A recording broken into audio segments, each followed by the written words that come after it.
Okey,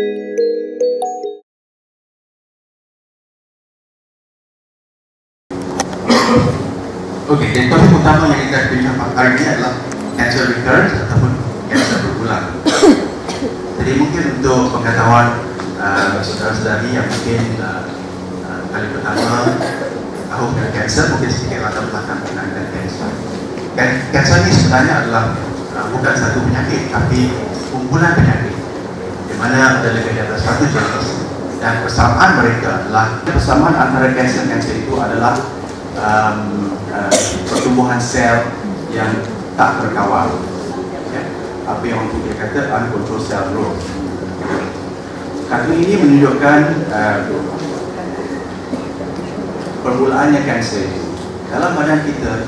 Badan kita sebenarnya mengandungi banyak jenis sel, ya, dan sel yang khusus ada sel yang tak khusus. Dan sel ini sentiasa menjalani proses pertukaran. Sel-sel pada kulit kita sentiasa menjalani proses pertukaran. Dan dalam proses pertukaran itu, sel itu dijelmakan semula. Jadi sel yang satu menjadi 2, menjadi 4, menjadi 8. Dan semua maklumat yang ada dalam sel itu akan diduplikat untuk menjadi 2 sel, 4 sel. Dalam proses pengendalian itu, kadang-kadang sel itu mendapat ada perubahan sedikit yang menyebabkan dia hilang apa yang dipanggil program sel death. Jadi kalau sel itu berlebihan dari 1 pada 2 pada 4 dan selepas sampai ke 4 itu, sel itu akan mati oleh kerana apa yang dipanggil sel destruct pattern dalam sel kita memang ada dalam semua sel. Kadang-kadang proses itu tak berlaku dan sel itu akan menjalani pertumbuhan yang tak terkawal. Dan bila dia tak terkawal itu, dia menjadi besar dan mengular ke dalam sel, dalam tisu-tisu yang dikelilingnya. 2 ciri kanser yang paling penting kita ketahui adalah keupayaan dia untuk menular atau invade ke dalam tisu kita yang seperti tunjukkan di sini. Ini membezakan kanser yang malignant daripada pertumbuhan yang benign. Pertumbuhan yang benign tidak mempunyai ciri-ciri invasion atau menular. Salah satu lagi cirinya adalah keupayaan dia untuk merebak ataupun metastasize, ya. Dalam gambar ini kita nampakkan gambar ini adalah kanser dalam paru-paru dan keupayaan dia untuk merebak ke otak, merebak ke tulang kita, dan juga merebak ke bahagian hati. Ini adalah gambaran terkini yang menunjukkan kanser di kalangan penduduk di Malaysia. Ya. Yang paling utama sekali adalah kanser payudara, kanser yang kedua adalah kanser kolorektal, yang ketiganya lung, limfoma, leukemia dan seterusnya. Ya. Ini adalah maklumat yang terkini yang baru diterbitkan pada tahun ini. Apa yang penting yang kita lihat, yang kita boleh lihat daripada sini adalah kanser payudara, kanser kolorektal itu, walaupun dia adalah kanser yang pertama sekali, dua-dua kanser ini jenis dan kanser boleh kita tangkap pada peringkat awal kerana ada screening program yang kalau kita lakukan dengan selalu boleh menangkap kanser ini pada peringkat yang lebih awal, di mana rawatan pada peringkat yang lebih awal ini lebih kesan. Kalau kita lihat dari segi kontribusi kanser kepada kematian di dalam Malaysia, kanser itu menduduki tempat yang kelima. Memang yang pertama, yang kedua itu coronary artery disease, cardiovascular disease itu memang yang pertama lah. Tapi yang keempat itu memang program cancer. Jadi hari kita lihat dalam surat khabar insiden sana dan insiden sini. Dan masalah dengan kanser itu adalah dijangka akan meningkat lagi, bukan saja di Malaysia, malahan di seluruh dunia. Ini projection dari Global Can 2012 yang menyatakan, yang menunjukkan mortality daripada kanser akan meningkat, insiden dia akan meningkat. Insiden dan mortality kebanyakan adalah dalam negara yang membangun, yang telah membangun. Kanser di Malaysia pada tahun 2006 21,000 cases kanser. Dan ini berdasarkan Global Can 2012, projection dia adalah dari segi pertumbuhannya yang agak tinggi. Daripada tahun 2000 56,000 kanser pada setiap tahun. Dan ini memang telah dimaklumi oleh Kementerian Kesihatan yang kanser ini akan menjadi pembunuh yang akan meningkat kedudukan yang kelima pada kedudukan yang lebih tinggi pada masa akan datang.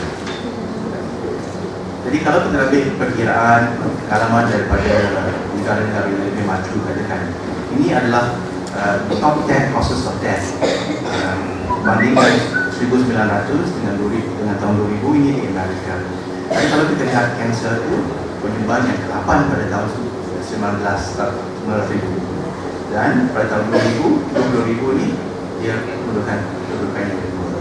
Jadi untuk kita perlu mengambil kepada dari sini dan pastikan dari segi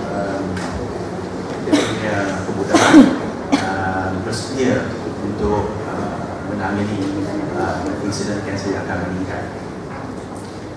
Jadi juga menunjukkan dari segi kanser sebagai penyumbang kedua kepada jumlah kematian di Amerika juga. Jadi sebagai gambaran menyeluruh, seseorang itu kalau dijangka ataupun disuspek ada kanser, oleh kerana diagnosis kanser dan diagnosis yang serius ya, kita perlu betul-betul pasti dengan diagnosis. Jadi kalau seorang itu disuspek ada kanser, kita perlu kanser itu perlu dibiopsikan. Dibiopsikan maknanya mengambil isi daripada kanser itu dan dihantarkan kepada pathologist, dan pathologist akan melihat, meneliti kanser itu dan memberi diagnosis jenis kanser itu. Ya. Dan kalau kanser sudah dibuktikan, peringkat kedua dari segi pengendalian kes macam ini adalah untuk kita buat proses yang dipanggil staging untuk kita mengetahui sejauh mana kanser itu dah menular. Kita ingatkan lagi ciri-ciri kanser itu, nombor satu, dia boleh menular, yang keduanya dia boleh merebak ke tempat lain. Jadi proses pertama dalam siapa yang telah diagnoskan dengan kanser adalah untuk kita pastikan stage dia, peringkat 1, 2 ataupun 3. Jadi kalau proses staging itu telah dilakukan dengan sempurna, seseorang pesakit itu akan tergolong dalam dua komponen, peringkat stage 1, 2 ataupun 3 ataupun stage yang keempat. Ya, dan saya asingkan macam itu oleh kerana keupayaan kita untuk menyembuh adalah dalam peringkat 1, 2 dan 3 sahaja, dan peringkat 4 kebanyakannya agak rumit sedikit ya. Jadi untuk peringkat pesakit yang peringkat 1, 2 ataupun 3, ada banyak jenis rawatan yang boleh dilakukan, antaranya pembedahan, kimoterapi, radioterapi, dan banyak rawatan-rawatan. Yang penting dia fahamkan di sini, kalau peringkat 1, 2, 3, tujuan utama kita adalah untuk membuatkan penyembuhan total, penuh ataupun cure. Ya. Dan untuk peringkat pesakit dah ditentukan pada peringkat keempat, kebanyakan rawatan adalah untuk pengawalan penyakit dan bukannya untuk penyembuhan penuh ataupun cure. Walaupun ada sedikit ada 2-3 jenis kanser pada peringkat 4 yang boleh disembuhkan penuh, tapi pada keseluruhannya kalau dalam peringkat 4 itu upaya kita untuk menyembuh itu agak terhad. Ya. Jadi bagi mereka yang telah dirawat pada peringkat pertamanya adalah peringkat 1, 2 atau 3 dan diberi rawatan penuh. Ini yang pesakit ini yang ada keupayaan untuk sembuh ataupun cure. Ya. Jadi dalam kalangan ini ada kemungkinan kanser berulang. Jadi definisi dia kanser berulang, kanser yang datang balik ataupun menjelma semula sama ada di tempat yang sama atau di tempat lain selepas tamat rawatan utama. Yang rawatan utama yang dilakukan untuk tujuan penyembuhan penuh ataupun cure. Dan ini lagi salah satu ciri-ciri kanser di mana dia boleh menjelma semula pada bila-bila masa selepas tamatnya rawatan utama dilakukan. Seperti saya katakan tadi, dia boleh berlaku pada bila-bila masa selepas rawatan utama. Pada pada amnya kebanyakan yang berlaku dalam tahun 1 hingga tahun ke-5 selepas rawatan utama. Jadi kalau kanser itu dikatakan takdirkan akan datang balik, katakan kebanyakannya akan datang balik dalam 5 tahun pertama selepas habis rawatan utama itu. Dan yang pentingnya, lebih awal kanser berulang balik,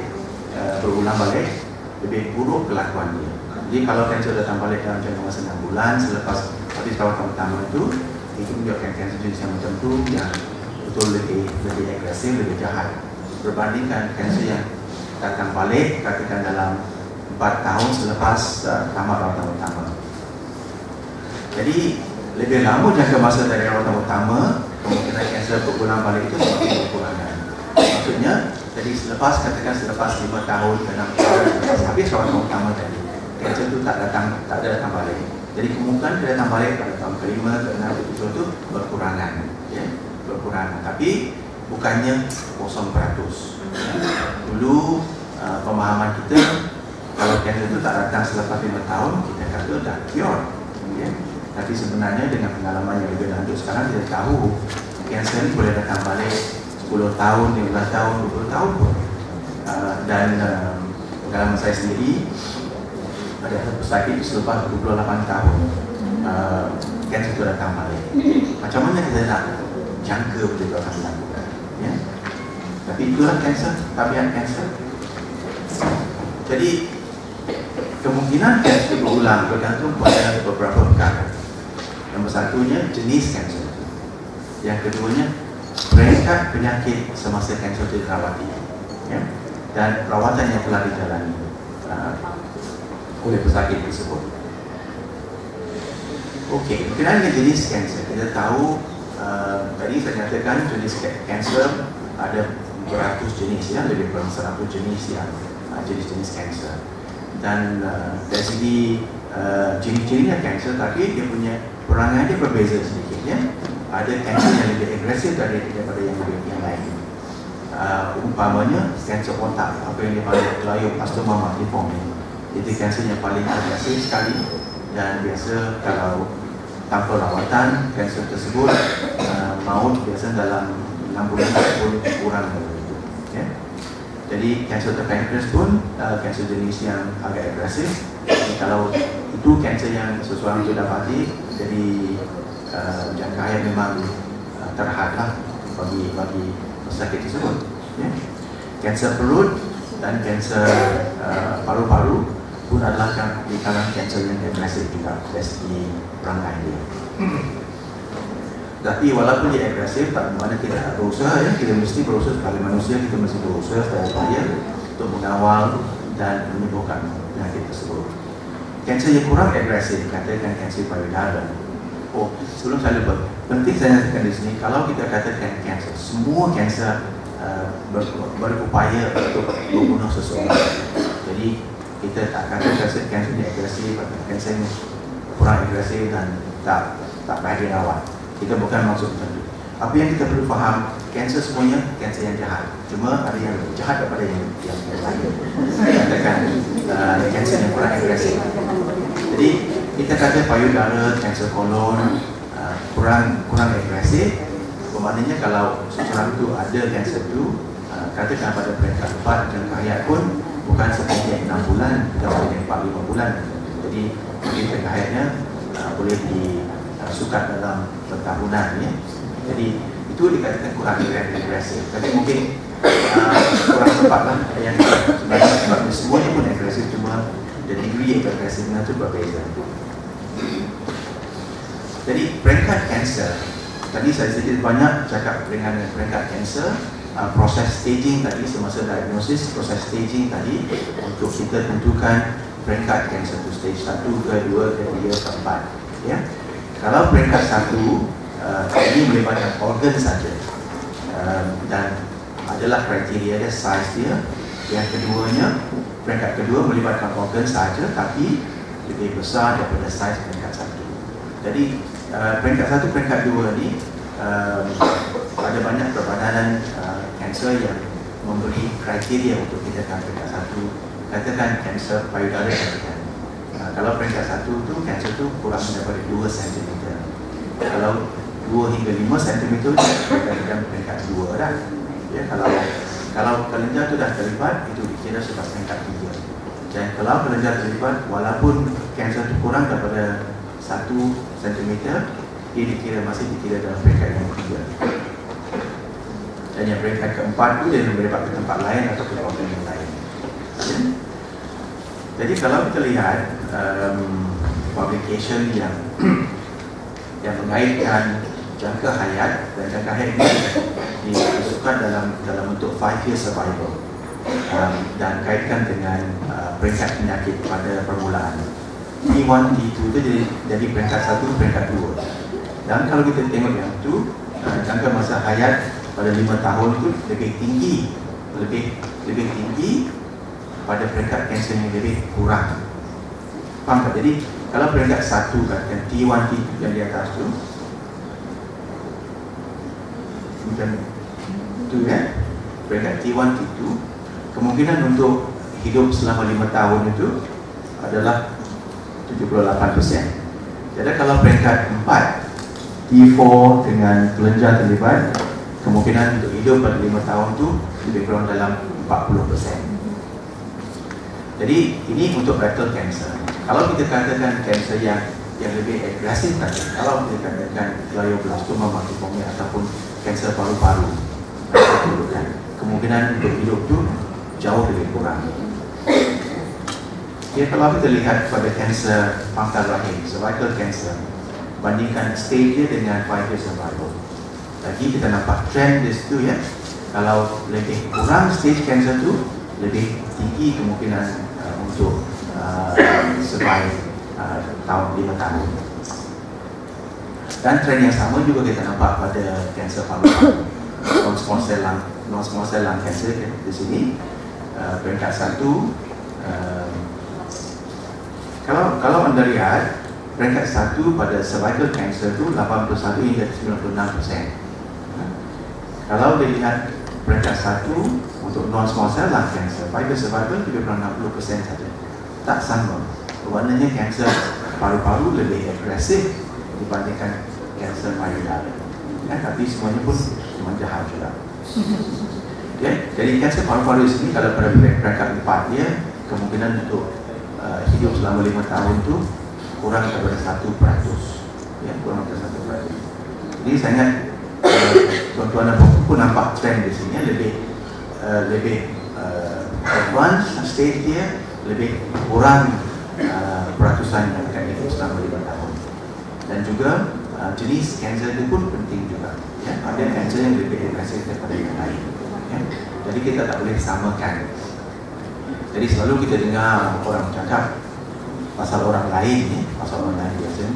Ada orang tu dia peringkat 4, dia sembuh, dia hidup.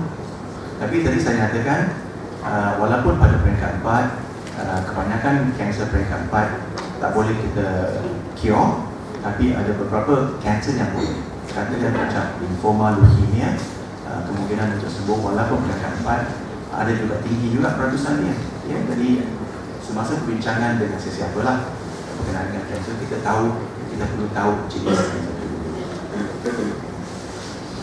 Lagi satu faktor yang penting adalah perawatan yang telah dijalani. Ya. Dan saya listkan di sini jenis-jenis perawatan yang biasanya dilakukan untuk kanser: pembedahan, perawatan dalam bentuk kemoterapi, perawatan dalam radioterapi. Kemoterapi adalah rawatan makanan dengan rawatan dengan biasanya dalam bentuk pil, dan juga ada dalam bentuk suntikan juga pun ada. Rawatan apa yang dipanggil targeted therapy, rawatan yang dipanggil, ada rawatan baru kalau tuan-tuan dan puan betul-betul cukup updatekan sendiri. Baru dalam tahun ini ada banyak cerita pasal immunotherapy yang mungkin boleh menyembuhkan kanser. Jadi rawatan yang diterima semasa diagnosis utama tadi adalah penting. Dan saya gunakan di sini kanser payudara sebagai contoh. Ya, kalau contoh, oleh kerana kanser payudara adalah kanser yang paling kerap sekali ya, dan jadi banyak pengalaman pengetahuan kita dengan kanser payudara. Jadi saya gunakan kanser payudara sini sebagai contoh. Kanser payudara, pembedahan yang rawatan yang perlu mungkin melibatkan pembedahan, melibatkan kemoterapi, melibatkan radiasi, hormonoterapi, dan pada satu ubat dipanggil reseptif. Jadi seseorang itu mungkin memerlukan kesemua rawatan ini ataupun sebagian dari rawatan, tak semuanya. Dan sebagai contoh, saya guna lagi di sini kanser payudara. Kalau berkenaan dengan kanser payudara, pembedahan memang perlu, ya. Sama ada dalam bentuk wide local excision, maknanya pembedahan yang sebahagian daripada payudara ataupun pembedahan pembuangan keseluruhan payudara itu. Dan itu ada dia punya kriteria juga lah untuk menentukan, untuk pakai bedahan menentukan apa yang jenis pembedahan yang sesuai dalam keadaan. Dan saya dipahamkan Dr. Azlina dulu ada syarahan mengenai kanser payudara. Kemoterapi juga adalah rawatan dalam bentuk suntikan, infusion untuk mengawal kanser. Dan ini juga ada kriteria yang digunakan, size-nya berapa, grade-nya, ataupun pelibatan kelenjar terlibat ataupun tidak, radiasi kalau perlu, bergantung pada jenis pembedahan yang telah dijalani dan kedudukan sama ada kelenjar itu terlibat ataupun tidak, dan juga ciri-ciri kanser tersebut. Ya. Kalau kanser itu ER/PR, ER itu maksudnya estrogen receptor dan PR itu progesterone receptor. Kalau kanser itu ada ciri-ciri positif yang macam itu, rawatan hormon perlu. Kalau dia ER/PR negatif itu, rawatan hormon itu tak perlu. Berkaitan dengan reseptif pula, kalau dia HER2 3+, HER2 itu positif, bermakna rawatan dengan reseptif itu pun diperlukan. Jadi mengambil umpamaan kanser payudara, kalau katakan seseorang itu oleh kerana ciri-ciri kanser itu memerlukan semua rawatan ini, memerlukan pembedahan, memerlukan kemoterapi, memerlukan radiasi, memerlukan hormon, memerlukan reseptif. Kalau semua rawatan ini dijalani dengan ikut recommendation, dia punya kemungkinan untuk kanser datang balik itu yang paling rendah sekali. Tapi kenyataannya kadang-kadang sakit tak menjalani semua rawatan ini. Tak beberapa sebab lah. Sebab itu kita boleh nak cakap apa sebabnya. Sebab itu memang betul mungkin sebab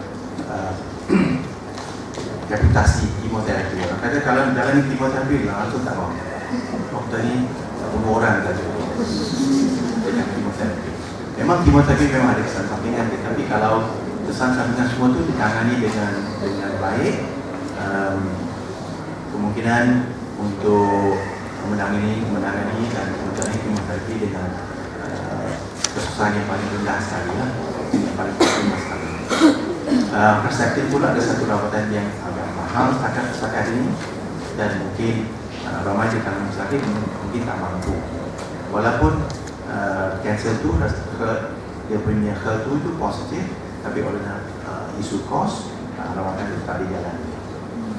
Jadi kalau itu tak dijalani, jadi kemungkinan untuk kanser itu datang itu lebih tinggi. Reseptif, katakan pesakit itu memerlukan rawatan, semua rawatan termasuk reseptif.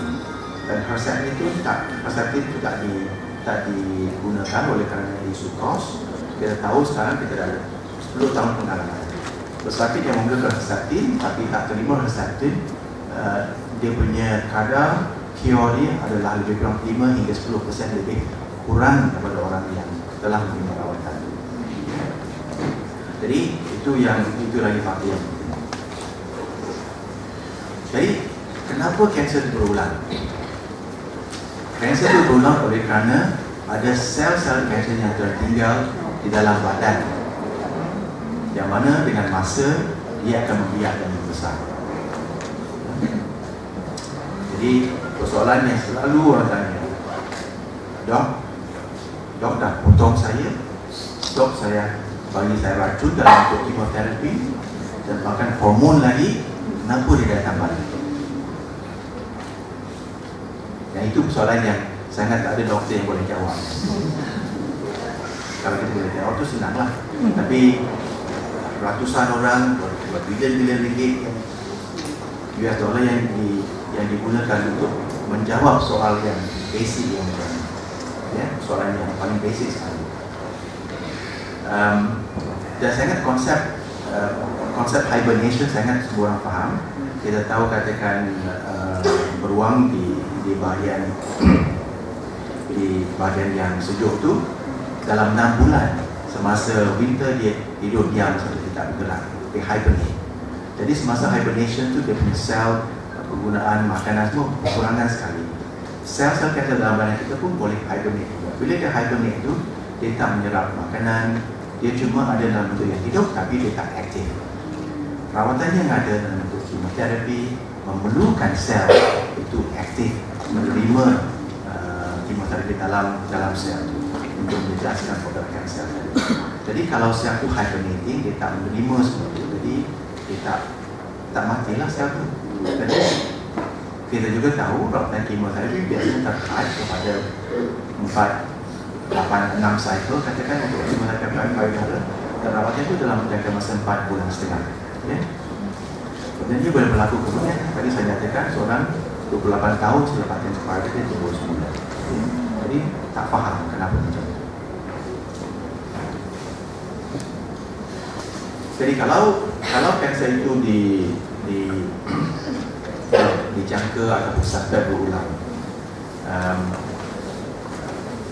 dia boleh berulang di tempat yang sama, dalam organ yang sama juga.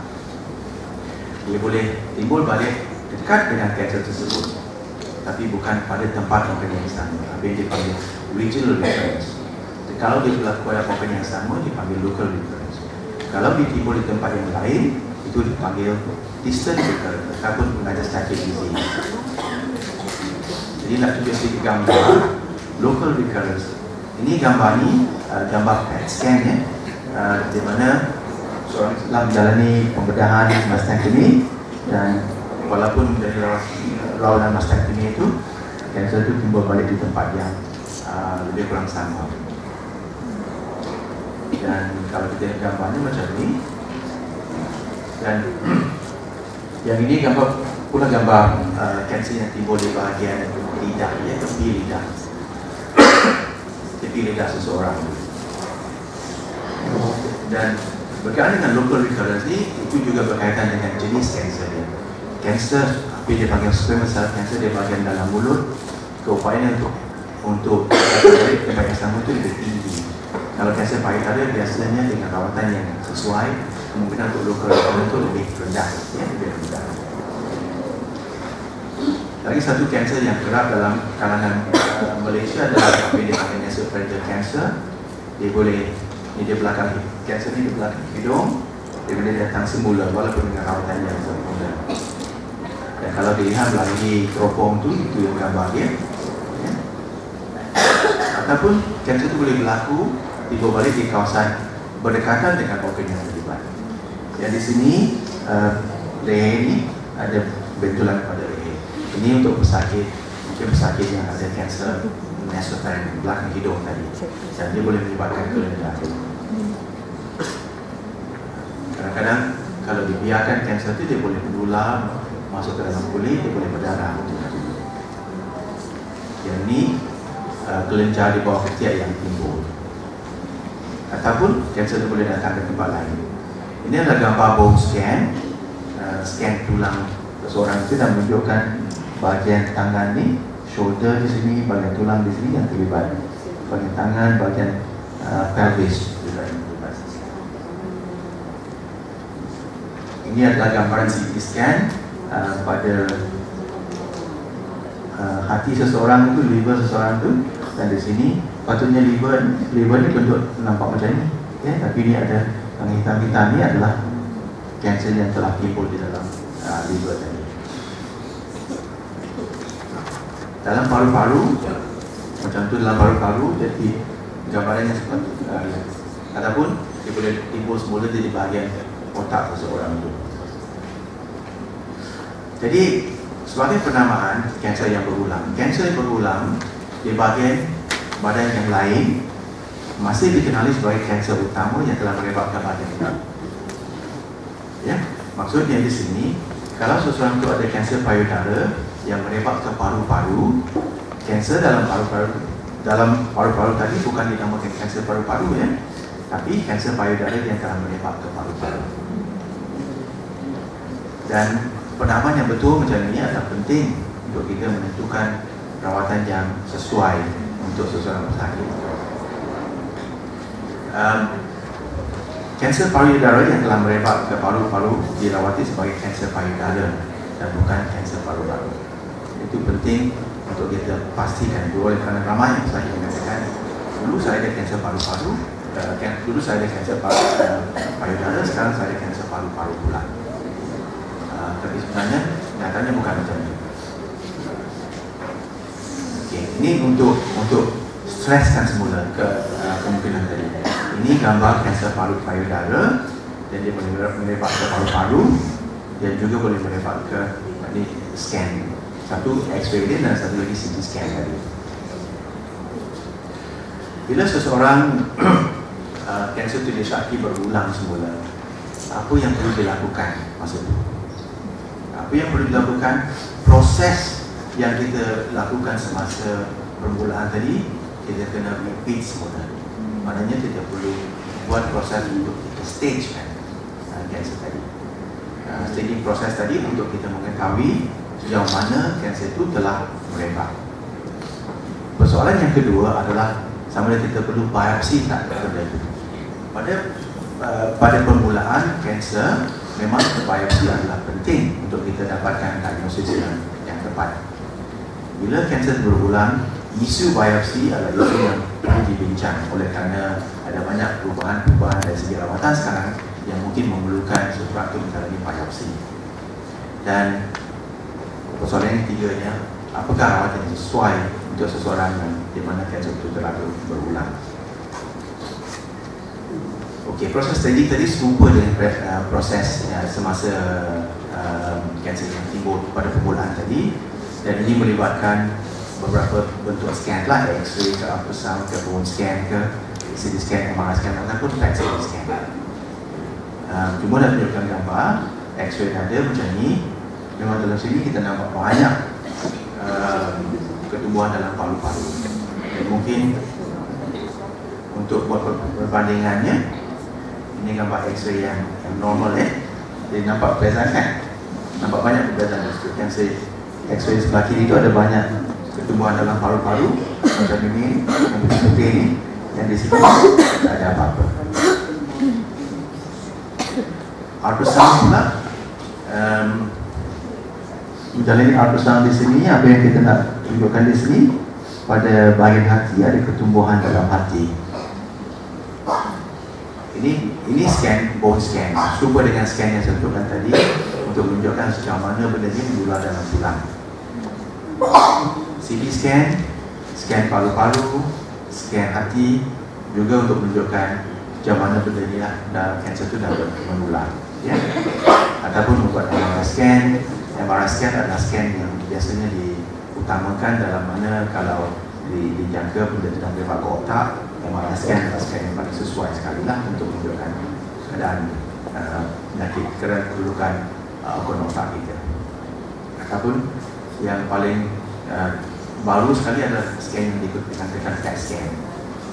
Jadi dalam PET scan ini, gambar di sini yang sebelah kiri itu gambar CT scan. Daripada gambar CT scan itu tak berapa jelas di mana kanser itu. Kalau kanser kan kanser the pancreas, memang CT scan atau MRI scan agak sulit untuk menunjukkan kedudukan kanser tadi dalam pancreas tadi. Dan kalau dilakukan PET scan memang jelas pula dalam pancreas tu kanser tu dia menyelah, ya, gambaran dia jelas. Bila kanser berulang, isu yang kedua, perlukah biopsi dilakukan? Ya. Sekarang ni lebih besar kemungkinan biopsi itu diperlukan, dan itu juga berkaitan dengan jenis kanser yang ada pada permulaan. Kalau katakan kanser payudara, katakan yang pada permulaan, saya sebenarnya faedah kerana itu kanser yang paling kerap sekali ya. Tapi benda itu patutnya apply pada semua jenis kanser. Apa jenis kanser yang ada pada perpuluhan? Yang keduanya, jangka masa daripada kanser yang pertama berbanding dengan kanser yang berulang tadi. Kalau jangka masa benda itu berlaku lama, katakan bertahun-tahun kemudian, mungkin benda yang datang kemudian itu adalah benda yang lain, datang berkaitan dengan kanser yang pertama tadi. Dan kalau pemikirannya macam itu, jadi biopsi itu keperluan untuk membuat biopsi itu lebih tinggi. Dan juga berdasarkan kedudukan kanser itu pada badan seseorang. Kalau kanser itu katakan dalam pankreas tadi, biopsi adalah agak lebih rumit, lebih rumit untuk dilakukan. Tapi boleh dilakukan juga. Jangka masa tadi dan biopsi itu digalakkan jika jangka masa bertahun-tahun dari kanser yang pertama. Tadi saya katakan kalau bertahun-tahun mungkin benda yang berulang itu bukan berkaitan dengan kanser yang pertama. Yang keduanya, kalau lokasi kanser yang berulang itu di kawasan di mana biopsi senang dilakukan. Ya. Kepentingan biopsi itu adalah untuk membuktikan kanser yang berulang itu kanser yang sama. Ya, kanser yang sama. Dan mungkin tuan-tuan dan puan-puan pernah mendengar pasal kemajuan dari segi menentukan kanser, jenis-jenis ciri-ciri kanser itu, dan kita perlu biopsi itu supaya kita tahu ciri-ciri kanser yang berulang itu, sama ada kanser, ciri-ciri kanser itu yang berulang itu sama atau tidak dengan kanser yang pertama tadi. Umpamanya kanser payudara, kanser yang hormon positif boleh bertukar menjadi hormon negatif, ER positif pada ER negatif, ya. Dan kalau dia HER2 negatif, dia boleh bertukar ke HER2 positif, ya. Dan secara keseluruhannya, kanser yang berulang balik itu, ciri-ciri yang mungkin ada pada kanser berulang itu, ciri-ciri yang lebih agresif, ya. Ini untuk kanser paru-paru. Ya, kalau kanser itu datang balik ataupun lebih agresif, dulunya, ya, dulu semasa bila kemajuan dalam pengenalan kanser paru-paru tak berapa elok. Dulu kalau seorang ada kanser paru-paru, rawatan dia kemoterapi saja. Rawatan dia dengan kemoterapi saja. Dan secara keseluruhannya respons kepada rawatan kemoterapi cuma dalam 20%, 20% saja. 80% pesakit kanser paru-paru yang terima kemoterapi tak berguna langsung. Ya. Tapi dengan apa yang dipanggil Genome Project itu, di mana satu konsortium boleh membuat genomic assessment gene, boleh melakarkan gene sel manusia dengan penuh sekali. Ya. Dan dalam pelakaran gene itu kita tahu apa gene yang normal, apa gene yang tak normal, apa gene yang perlu bertukar untuk menyebabkan kanser itu bertindak ganas. Ya.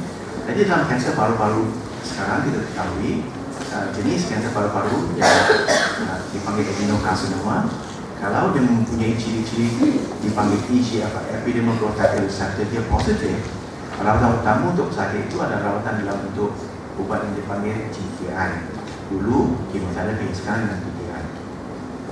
Dan kalau pesakit yang ada EGFR positif tadi, kanser dia menjadi lebih berulang balik semula, sekarang ini tahap pengetahuan kita perlu biopsi ketumbuhan itu, oleh kerana kita perlu tahu kedudukan apa yang dipanggil T790M.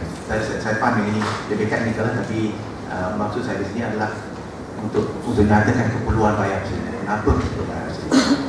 Jadi kalau T790M tadi positif, ada rawatan yang khusus juga untuk kanser yang macam itu. Mungkin tuan-tuan dan puan pernah mendengar pasal genetic panel testing. Katakan, kalau yang buat PhD, ada yang Dr. Mazhar, ada yang buat PhD kan di kalangan hadirin sekalian kan, buat PhD. Tahu tak apa yang dikatakan panel testing? Ya? Jadi apa yang dimaksudkan di sini adalah panel testing dalam bentuk ini dia punya nama lah, Paradigm, Caris atau Oncology. Apa yang akan dilakukan dalam panel testing tadi, the specimen yang diambil daripada kanker tadi akan diteskan untuk semua jenis kromosom, jin-jin yang rosak, untuk dapat panel yang penuh kepada apa yang rosak kepada yang sel-sel seseorang itu. Tapi itu tak membuktikan apa rawatan yang perlu dilakukan. Oleh kerana itu perlu dilakukan dalam bentuk clinical trial tadi. Tapi inilah satu-satu daripada perkembangan dalam kanser lah. Upaya kita untuk melakukan apa yang dipanggil genetic panel testing tadi. Jadi kalau kita buat test ni, mungkin kita akan tahu apa yang menyebabkan kanser seseorang itu menjadi aktif semula. Dan kadang-kadang ada rawatan yang boleh digunakan, ya, untuk suppress kanser yang itu, ya. Jadi kalau semua itu dah dilakukan, persoalan yang ketiga yang kita perlu jawab adalah apakah rawatan sesuai ataupun kita nak rawat, ataupun sama kita nak rawat ataupun tidak kanser yang berulang. Jadi rawatan yang sesuai. Jadi pertimbangan yang kita perlu lakukan di situ jenis kanser yang berulang itu. Dan juga kita perlu tahu status kanser berulang itu, sama ada dia berulang dengan volume yang kecil ataupun volume yang besar. Sel yang datang balik itu sedikit atau banyak, ya? Melibatkan satu tempat atau melibatkan banyak tempat, ya? Dan itu pun pertimbangan. Yang lagi satu pertimbangan yang kita perlu pertimbangkan adalah status fizikal seseorang. Seseorang itu semasa kanser itu berulang, dari segi fisiknya bagus ataupun tidak. Nanti saya akan mengatakan sedikit maka. Dan kalau biopsi dilakukan, kita perlu tahu ciri-ciri kanser yang berulang tadi, ya.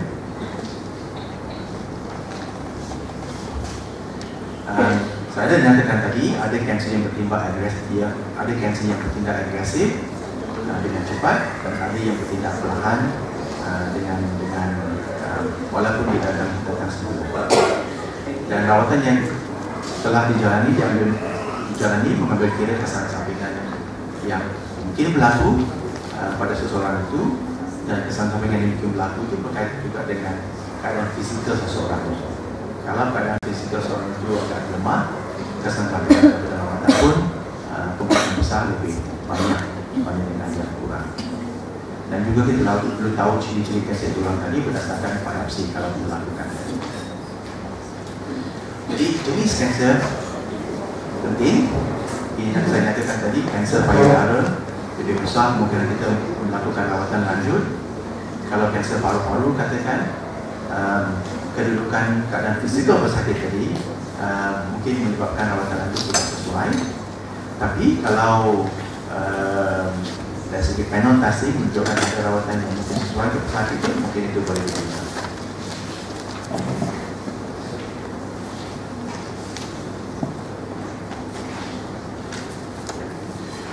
Jadi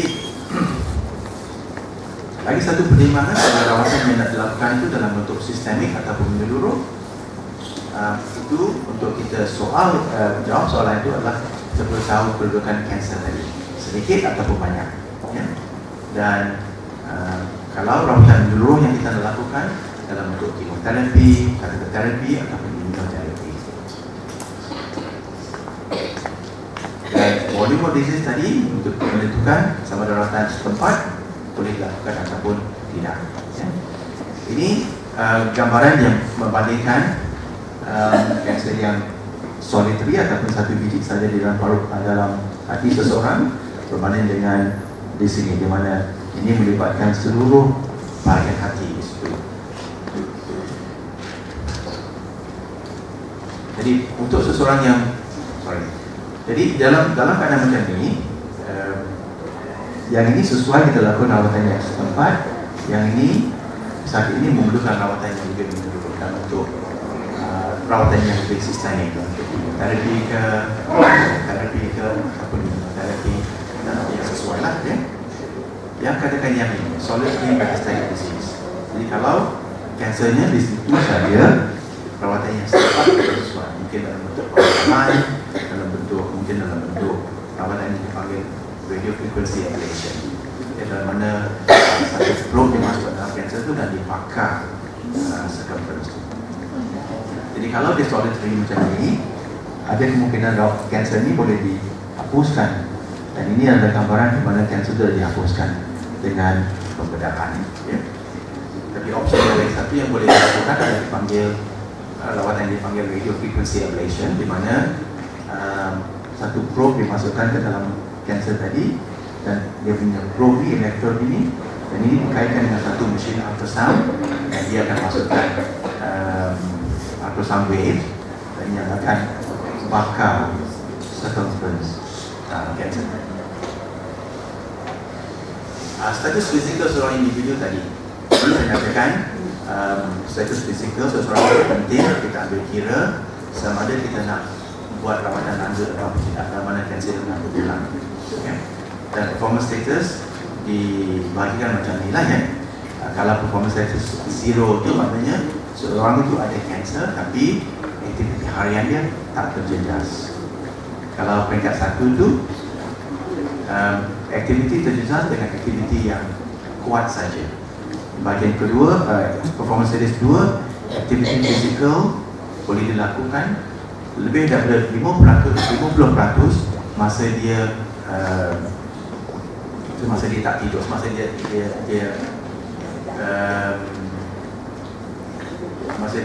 tak tidur lah ya, jadi waktu tak tidur dia 50% dari waktu itu digunakan untuk membuat sesuatu, bukan berehat ya. Jadi kalau performance status 3 itu maknanya sewaktu dia tak tidur itu lebih 50% masa yang digunakan itu untuk berehat. Dan kalau peringkat 4 itu dia dah sama ada dia housebound ataupun bedbound, dan peringkat 5 itu memang dah meninggal lah ya. Dari segi recommendation untuk rawatan ya, kalau rawatan yang lebih agresif biasanya performance status 0, 1 ataupun 2 ya. Kalau seseorang itu dah fisik performance status dah 3 ke atas, biasanya rawatan lanjut kalau tak dilakukan pun dilakukan dengan kebentalan yang takut-takut sedikit, kerana kemungkinan besar sakit itu akan mengalami kesan sampingan yang lebih kuat ya. Jadi saya nyatakan pasal panel testing tadi, kalau dilakukan dia mungkin menunjukkan mungkin ada petunjuk kepada punca yang menyebabkan kanser pada seseorang individu itu aktif ya. Dan mungkin ya, saya katakan mungkin sini, mungkin boleh dirawatkan dibuat dengan ubat yang sesuai dengan test yang tadi. Jadi untuk saya simpulkan di sini, kanser yang telah kesimpulan, kanser yang telah dirawat penuh boleh berulang ya, boleh berulang.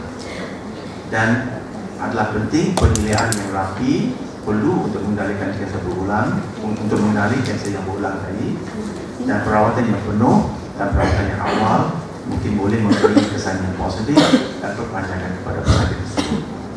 Dan adalah penting untuk seorang pesakit itu sentiasa positif dan cara pemikirannya untuk mendapat quality of life yang terbaik, yang sebaik mungkin.